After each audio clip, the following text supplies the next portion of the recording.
اللهم صل وسلم وبارك على سيدنا شفيعنا حبيبنا نبينا مولانا محمد بارك وسلم. الحمد لله نحمده ونستعينه ونستغفره ونؤمن به ونتوكل عليه ونعوذ بالله من شرور أنفسنا ومن سيئات أعمالنا. من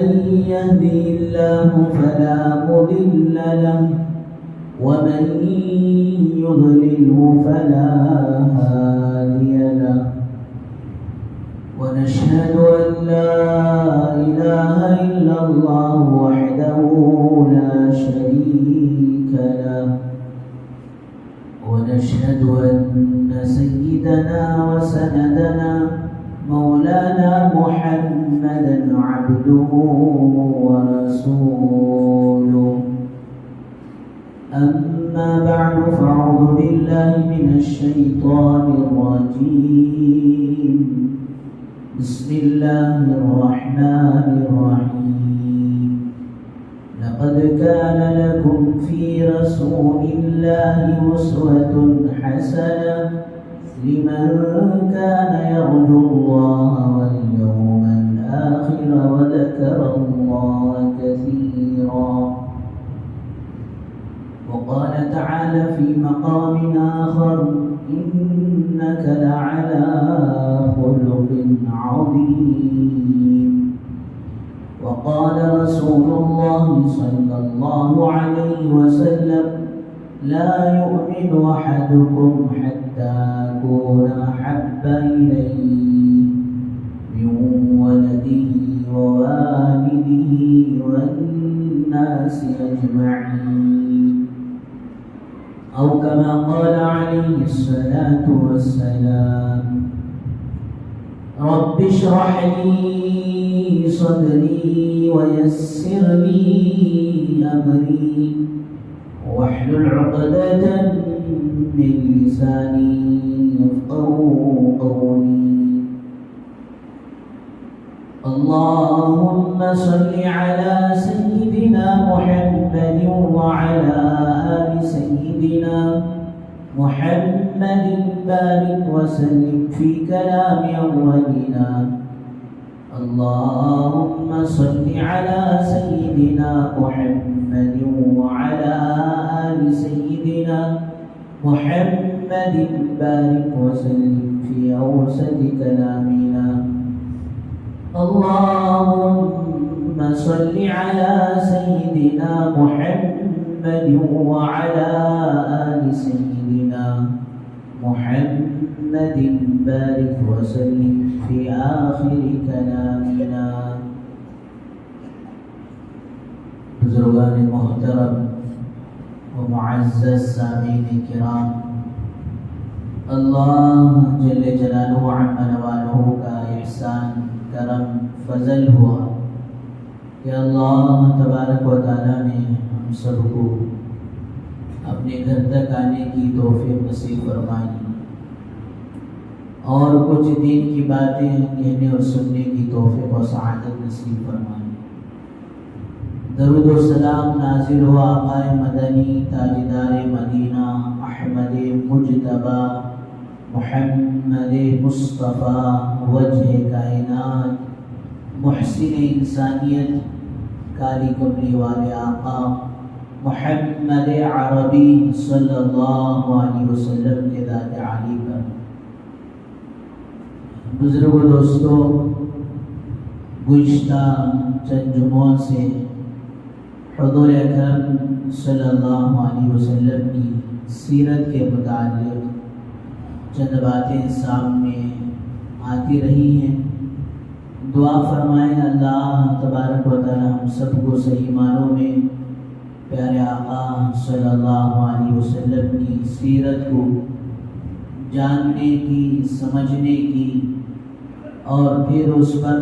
بھرپور عمل کرنے کی توفیق و سعادت نصیب فرمائے۔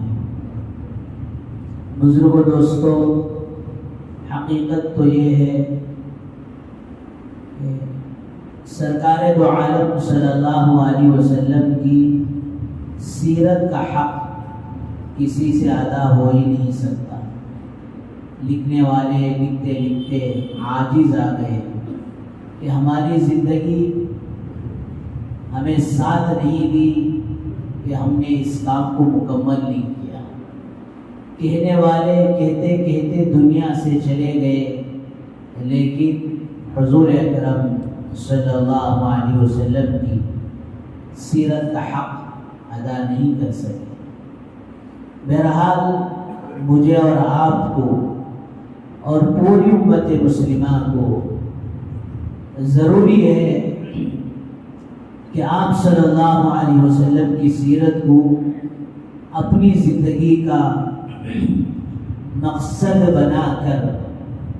آپ کی صحیح معنوں میں پیروی کرنے کی سعادت نصیب فرمائیں۔ دوستو، وہ مبارک ہستی اتنی اونچی ہے کہ اللہ تبارک و تعالیٰ نے جہاں سرکار دو عالم صلی اللہ علیہ وسلم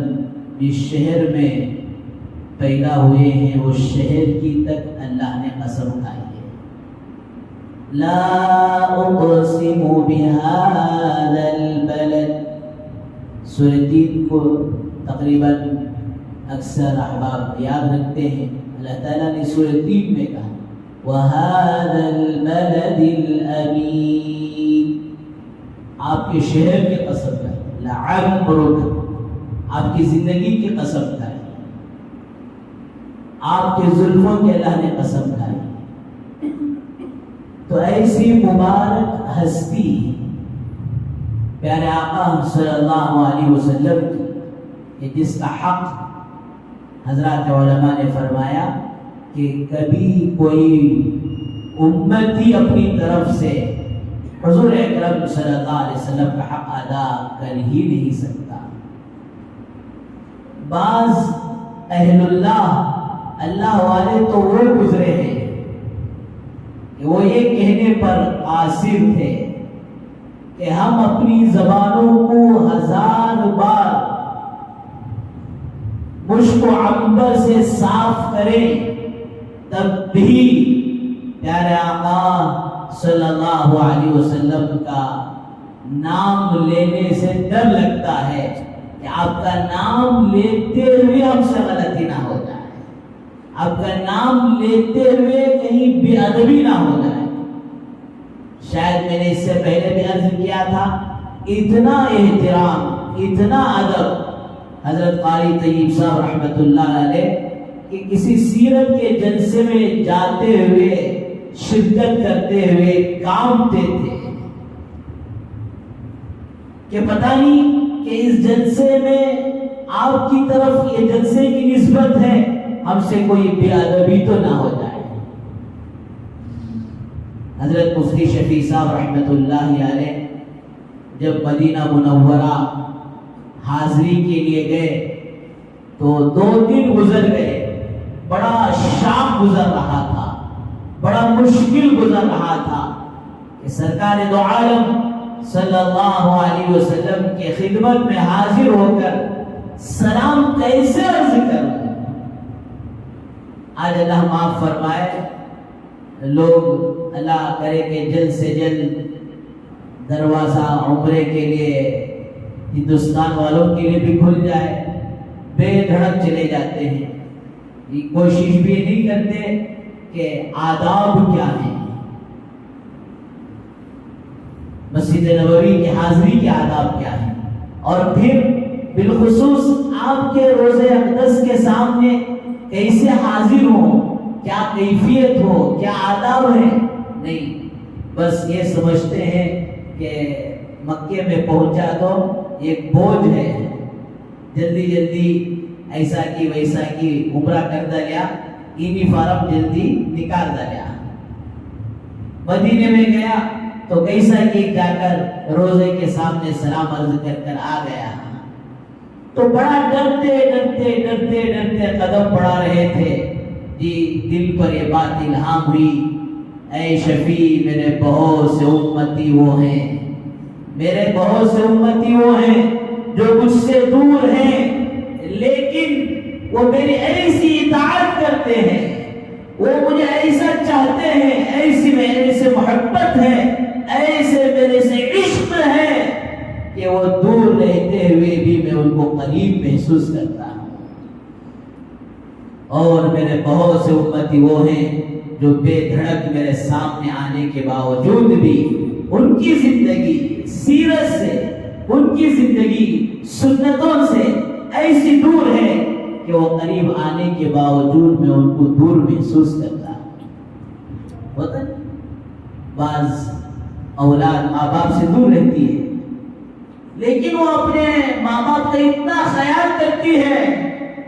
کہ کسی دن ماں باپ سے بات کرے بغیر ان کا دن نہیں گزرتا، دن بھر بھول بھی جائے تو رات ہوتے ہوتے سونے سے پہلے ماں باپ سے بات کر کر خیر خیریت پوچھ کر جب تک تسلی نہیں ہوتی تب تک نہیں سوتے۔ کیا مطلب؟ بچہ دور ہے، کسی مجبوری سے فارغ گیا ہے، پڑھ رہا ہے، کسی نوکری میں لگا ہے، فلاں ہے، لیکن محسوس ایسا ہوتا ہے کہ میرا بچہ مجھ سے دور نہیں قریبی ہے۔ اور بعض ماٹھی ملے بولے تو آپ پریشان نہیں ہونا، کوئی گالی ہے، گالی نہیں ہے، ماٹھی ملے اصل میں مٹی میں ملے، مٹی کا پتلا، حضرت انسان کیا ہے؟ مٹی کا پتلا ہے، مٹی کے پتلے کو پرانے بڈیا بولنے آنا نہیں سو ماٹھی ملا بولتا ہے۔ تو کتنے ماٹھی ملے ایسے ہیں، یہ کتنی اولادیں ایسی ہیں کہ باوجود قریب ہیں لیکن ماں باپ کا انہیں کوئی خیال نہیں،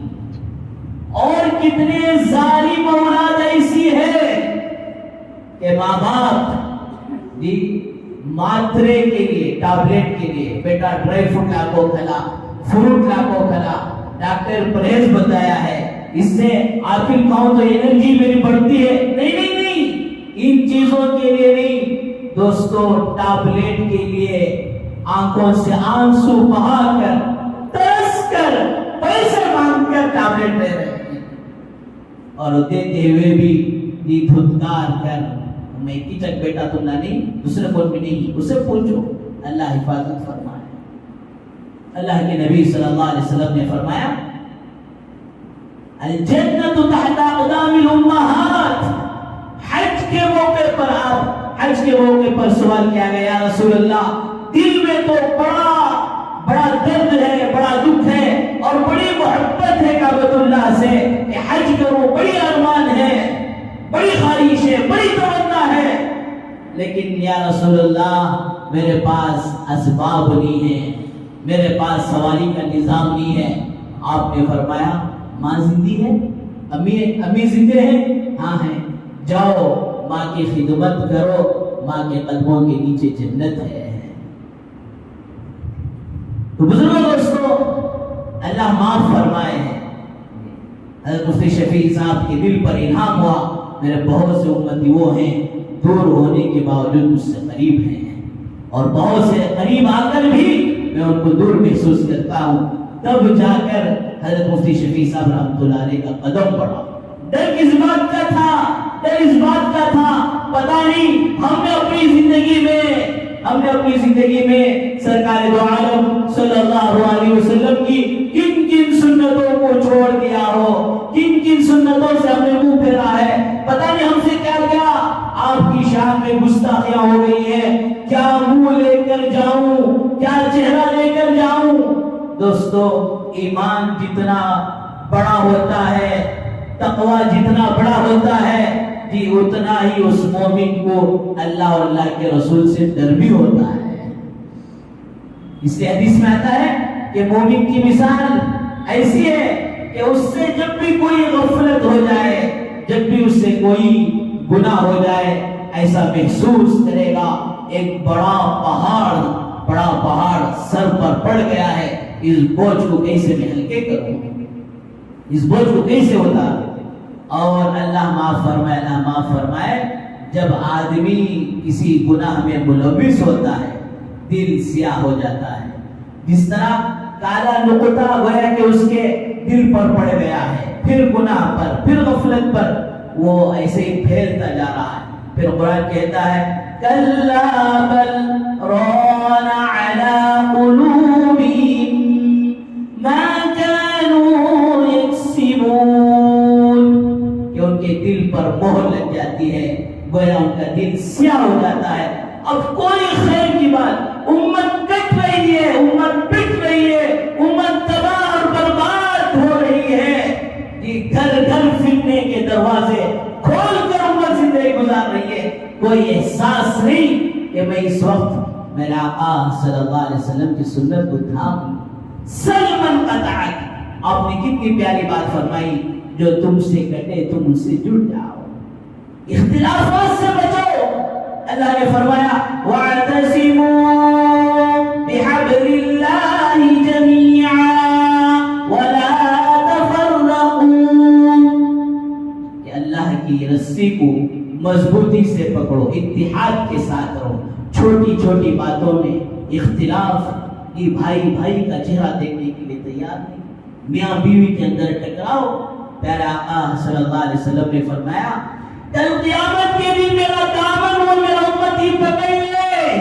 جس نے آگے بڑھ کر معافی مانگی ہو اور پھر اس کی عزت کے اندر کمی آ گئی ہو. ہرگز ایسا نہیں ہو سکتا، بلکہ اللہ اس کی عزت کو اور بڑھائے.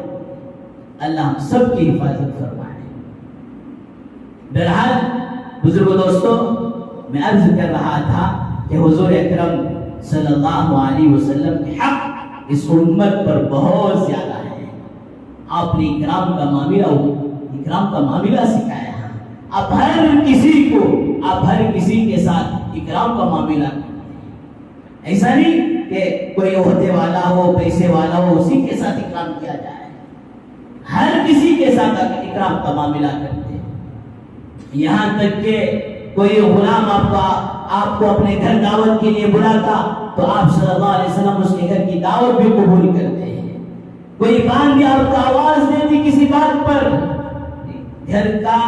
جو نوکر ہوتا ہے اس کا تو کچھ مقام مرتبہ ہے، وہ چند گھنٹے کے لیے کام کرتا ہے اور پھر اس کا بدلہ لے لیتا ہے. اور بعض دفعہ آقا کو کام والے سے، یجمان کو کام والے سے ڈرنا پڑتا ہے. سمجھ میں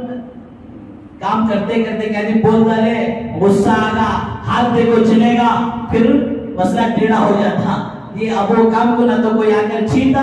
اور نہ پھر کسی کو پھر شروع سے کام پر لگا سکتے ہیں. اس کی تو کچھ وقاعت اور عزت ہوتی ہے، غلام کی تو کوئی عزت ہی نہیں ہوتی تھی. وہ تو خریدا جاتا، وہ 24 گھنٹہ کوئی کام والا ہوتا تھا. اگر اس کے گھر کوئی اللہ کے نبی صلی اللہ علیہ وسلم کو بلاوا آتا تو آپ اس کے گھر جاتے ہیں. یہاں تک کہ مسجد نبوی کے اندر ایک عورت جھاڑو دیا کرتی تھی. نماز ہونے کے بعد وہ آتی، جھاڑو دیتی، پھر اپنے گھر میں چلی جاتی. ایک زمانہ گزر گیا، اب کوئی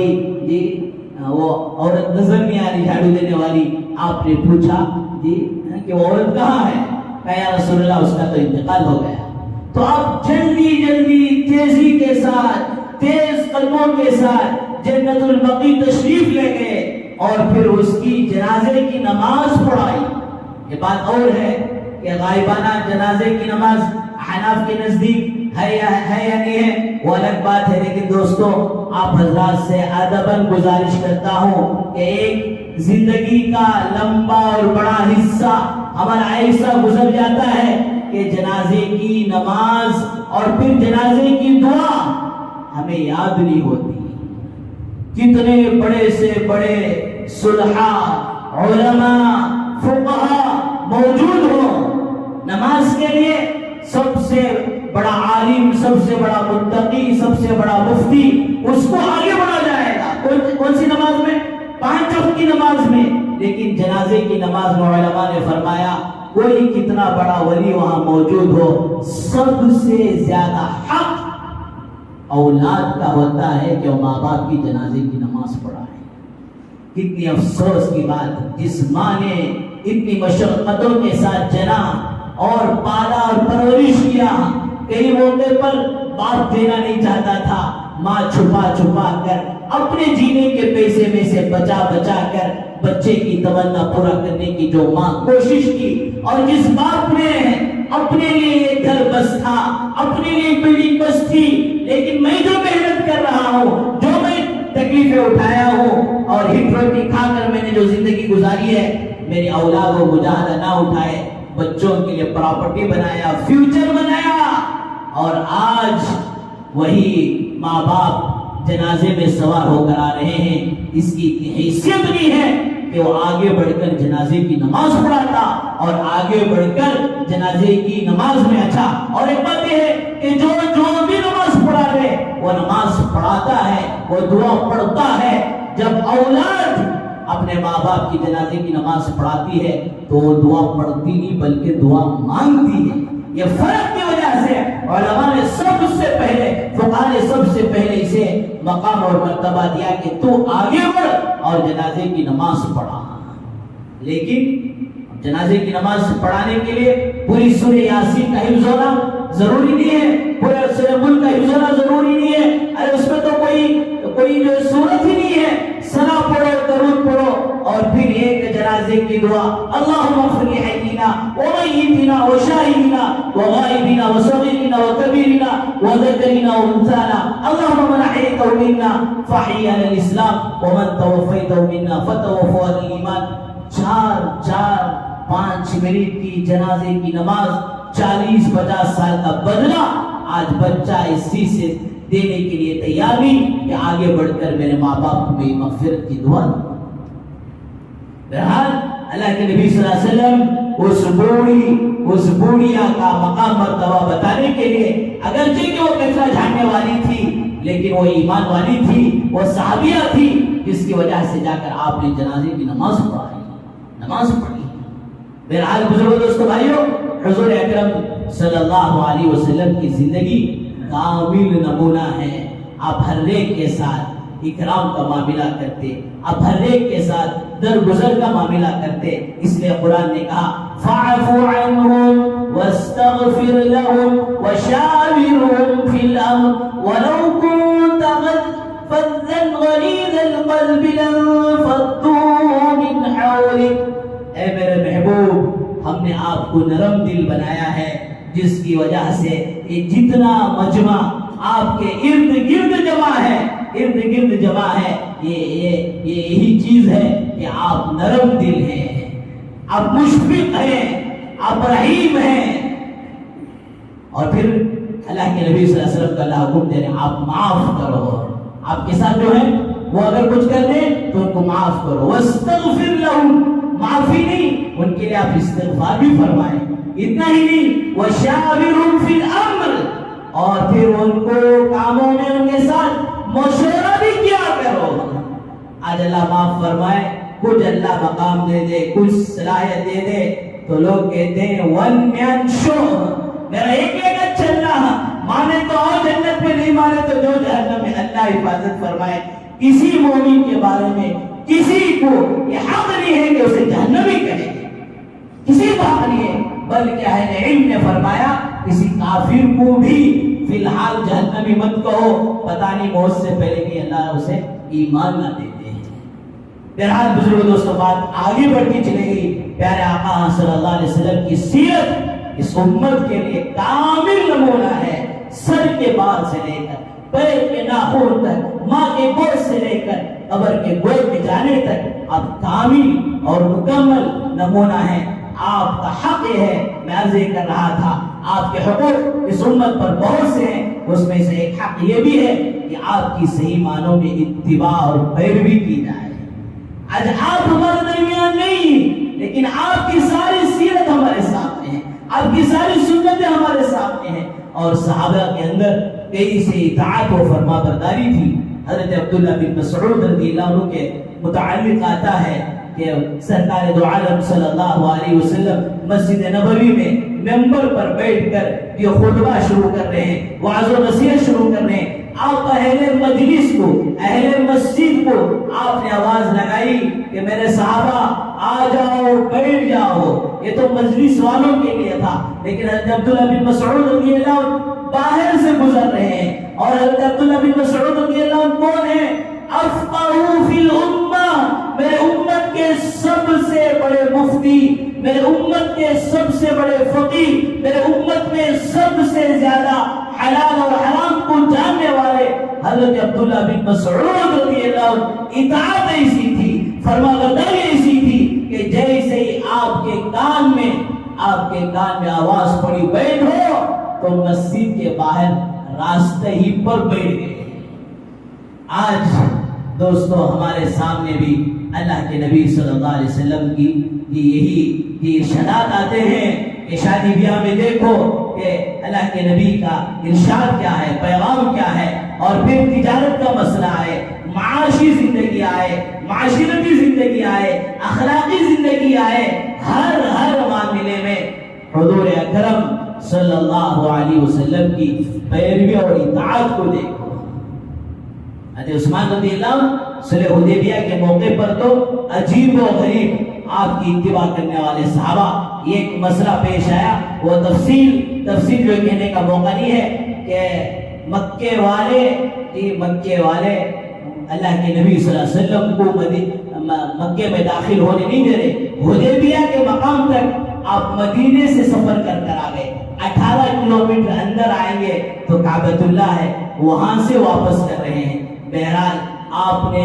یہ صحابہ سے فرمایا کہ دیکھو واپس جانا ہے، اپنے احرام کھول دو اور سر کا حلق کر لو، سر کے بال نکال دو۔ صحابہ عجیب و غریب کیفیت میں تھے، اتنا قریب آئے ہیں اور بغیر عمرہ کرے کہ واپس جانا پڑ رہا ہے، سمجھ میں نہیں آ رہا تھا، عجیب سی کیفیت تھی۔ پھر آپ نے گھر میں مشورہ کیا اور پھر اس کے بعد آپ نے جب سر کے بال نکالے تو فوراً وہ ساری چیزیں مبہوت ہو گئی، ہٹ گئی ذہن سے، اور ساروں نے یہ حلق کرنا شروع کر دیا، بلکہ بعض صحابہ اپنے بال اتارتے چمڑا بھی ان کا اترنے لگا۔ اس موقع پر ولید حضرت مغیرہ تب تک ابھی اسلام نہیں لائے تھے، وہ کہتے ہیں میں نے قیصر و کسریٰ کے بڑے بڑے محلات دیکھے، ان کے وزراء کو دیکھے، ان کے محل میں کام کرنے والوں کو دیکھے، ان کے چاہنے والوں کو ہم نے دیکھا، لیکن حضور اکرم صلی اللہ علیہ وسلم محمد کے ساتھیوں کو، محمد کے ساتھ جو برتاؤ تھا، جو عشق تھا، جو محبت تھی، فرمایا قیصر و کسریٰ کے محلات نہیں دیکھے، آپ کا وضو کا پانی نہیں گر پاتا تھا، صحابہ اٹھا لیتے تھے اور اپنے جسموں کو پوچھ لیا کرتے تھے، ایک بال گرنے نہیں دیتے تھے، اسے اٹھا لیتے تھے، کوئی آپ کی نگاہ میں نگاہ ڈال کر دیکھنے کے لیے تیار نہیں۔ اور پھر وہی مغیرہ بن شعبہ رضی اللہ عنہ جب اسلام قبول نہیں کیے تھے، حضور اکرم صلی اللہ علیہ وسلم سے فرمایا محمد میں تمہارے ساتھیوں کو ایسا تمہارے ساتھ دینے والا نہیں دیکھ رہا ہوں، مشکل پڑے تو یہ چلے جائیں گے، لیکن ایسا عشق، ایسی محبت، یہ آج اللہ معاف فرمائے جس نے آج مال آنے سے، علم کا تکبر آنے سے اور پتہ نہیں کیا کیا آنے سے آج ہم دنیا کی طرف حب جاہ اور حب مال کی محبت میں، عہدے کی محبتوں میں آج سیرت کو اور آپ کی زندگی کو چھوڑ کر بھاگ رہے ہیں۔ اللہ ہمارے اور پوری امت کی، میری سب کی حفاظت فرمائے۔ یہ کہنا تھا ابو بکر صدیق رضی اللہ عنہ انتہائی رحم دل انسان تھے، فوراً غصے میں آ گئے، لال پیلے ہو گئے اور کہا جا لات و عزیٰ کی شرمگاہ چاٹ تو اپنی زبان سے کیسی بات نکالتا ہے، ہم جان دے دیں گے لیکن ہمارے نبی پر آن چانے نہیں دیں گے۔ اور پھر بات کرتے کرتے وہ اپنا ہاتھ بڑھانا چاہا، اللہ کے نبی صلی اللہ علیہ وسلم کے چہرے انور کی طرف داڑھی کو چھونا چاہا، آپ نے جو ہے تلوار سے اس کو ہاتھ ہٹا دیا، یہ ناپاک تیرا ہاتھ میرے آقا کی پاک داڑھی پر نہیں لگ سکتا۔ تو بزرگوں دوستو بھائیو، عرض کرنے کا مقصد یہ ہے کہ حضور اکرم صلی اللہ علیہ وسلم کی سنت پر بہت سے حق ہیں، وہ حق ادا کر ہی نہیں سکتے، لیکن یہ جو حقوق ہیں کہ آپ سے سچی اور پکی محبت ہو، دین کا ہو، دنیا کا ہو، کیسا بھی معاملہ ہو، غربت کا، امیری میں، فرمایا ہر موقع پر حضور کی سیرت اٹھا کر دیکھیں، زندگی امن کے ساتھ، سلامتی کے ساتھ، شانتی کے ساتھ، سکون کے ساتھ گزر جائے گی، کہیں جا کر معاملہ نہیں اٹکے گا۔ اور پھر آپ سے سچی اور پکی محبت ہو، آپ سے سچی اور پکی اطاعت ہو، اور آپ پر کثرت سے درود شریف پڑھنے کا اہتمام ہو۔ جو جتنا کثرت سے درود شریف کا اہتمام کرے گا، کل قیامت کے دن اللہ کے نبی صلی اللہ علیہ وسلم کا اتنے قرب نصیب ہوگا۔ اور بھی چند حقوق ہیں، انشاءاللہ اسے آئندہ جمعہ بیان کیا جائے گا۔ اللہ تعالیٰ سے دعا فرمائے اللہ تعالیٰ ہم سب کو صحیح معنوں میں حضور اکرم صلی اللہ علیہ وسلم کی سیرت کو اپنا کر زندگی گزارنے کی توفیق و سعادت نصیب فرمائے۔ اندر کی جو صفحے ہیں اسے پر کر لیں، باہر بارش بھی ہے اور ساتھیوں کو تکلیف بھی ہوگی، نیچے جگہ پر ہو جائے تو اوپر تشریف لے لیں جو حضرات سنت